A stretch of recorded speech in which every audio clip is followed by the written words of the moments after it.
Само изминативе 2 дена во Полошко регистрирани се 5 оштетување на возила и 1 ранување на жена од заталкани куршуми. Полицијата постојано апелира дека пукањето за време на разните прослави не е дозволиво. И покрај ова нема лето, свадбените веселби да не поминат без пукање со огнено оружје, предизвикувајќи материјални штети и повредени лица.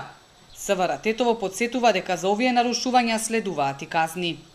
Користењето на огнено оружје на свадбени и други семејни свечености е спротивно на Законот за прекршоци против јавниот ред и мир и за овој вид прекршок предвидена е парична глоба која се движи од 200 до 500 евра во денарска противвредност.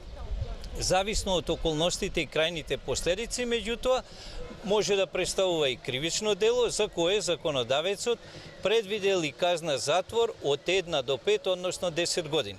Пред 2 години во гостиварската населба Фазанерија од заталкан куршум беше погодено во глава и почина 10-годишно дете, кое со другарче седело во непосредна близина на свадбената свеченост. Случајот до денеска се уште не е разрешен.